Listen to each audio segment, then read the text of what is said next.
Welcome back, everybody, of the Doc Bob Lee. And our last guest is CEO and founder of Culturally Responsive Environments and Discipline. And she's here to shed some light on the work that she is doing with her organization to create equity in our schools. Please welcome to the show, Dr. Alexandria Connally. Welcome, welcome, welcome. My pleasure. Now, we heard a lot about you. Phyllis was telling us about you, and she's running it down. But I want you to tell our audience about yourself and the organization, CREAD.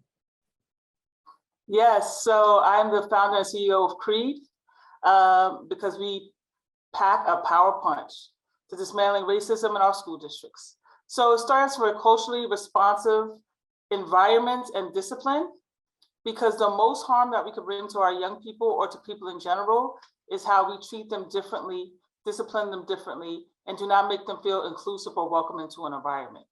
And so that's why I specifically chose that name, just not education, because I also work for non-for-profits, for-profits, school districts, municipalities. And so equity, my expert in equity is really focused on schools. However, I work with other organizations to build a welcoming and inclusive environment for all people. Yeah. How do you reach out? Do you just put something out and you do things like this and put this out, let people know that you're doing it and they call you? Yes, I also have a website, CREAD Live, where people can come on and ask questions. I do a number of community events, and I think the strongest base that I have are my partnerships. So I partner with organizations. I also love to volunteer. So I am president of the Westchester County Youth Board. I am a proud member of Alpha Kappa Alpha Sorority Incorporated, Pi Iota Omega Chapter, as well as the— Oh, you got to do the call now. Ski-wee! I'm also a member of the Westchester Links and other organizations that I partner with, and also schools. Yeah. So I work with BOCES, I work with school systems. I was mentored and trained by the Chancellor, Dr. David Banks, and the Commissioner, Dr. Betty Rosa. So I have a lot of great training in this work and how to really build equitable systems within schools. Yeah. So what are the goals of your organization? Really to help schools dismantle systemic racism and organizations, right? And create welcoming and inclusive environments for all people, especially BIPOC people. So understand, in this country, schools are the third oldest districts, right? So there's families, there's churches, and there's schools. However, when schools were created, it was actually illegal for people that look like me to go to schools. So we often talk about programs and initiatives that we need to do in schools to make them more equitable. But the truth of the matter is, the foundation of our educational system was not built for somebody that looks like me. So what we have to do is go back and dig up the foundation and set a new foundation, one that is inclusive of all people. I like that. And what are some of the ways that we can help improve equity in our classrooms for Black and brown people? One is we have to look at our policies, right? Many of our policies, whether it's the code of conduct or the dress code, are usually biased to one group and not another. So let's just straight dress code, for example. In the dress code manual in many school districts, it addresses the way females dress because it's distracting to males. That is an inherent bias in our school system. We often talk to our girls about the way they should behave without talking to our boys about the way they should react. We need to be having both of those conversations on the same side, on each side of the table. The other thing is as adults, we have to look at our own bias. We have implicit bias, we have explicit bias, right? And our implicit bias is really a day-to-day predictor on how we behave. Who do we call on when they raise their hand? So a lot of people talk about curriculum and instruction, and that's really important, right? So curriculum is what we teach, instruction is how we teach it. What I talk about is culturally responsive pedagogy. Because if you think about the teacher who you love the most, you still remember the teacher's name, I don't care what grade she is, you remember the grade, and you remember something about that teacher. Most times, it's not about the curriculum. I've never met a person that says, listen, I loved my 9th grade algebra teacher, he taught me about SOHCAHTOA, right? How to sine, cosine, and tangent. I've never met a person.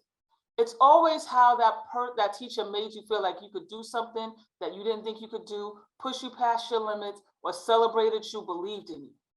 And so that's what pedagogy is. It is the art and science of teaching. How do we engage with our students? I used to be an assistant principal at a middle high school, 6 to 12, 1,800 kids. 1,800 kids coming through the door on a very cold winter morning. And we immediately tell all the kids to take off their hats, because that's the school rule, right? And the kids should take off their hats. But my question to our administrative staff is, can they actually walk in the office before we ask them to walk in the school before we harass them about taking off their hats? So I never told the kid to take off their hat, and I never told the kid to take off their headphones, because the kids know the rules, right?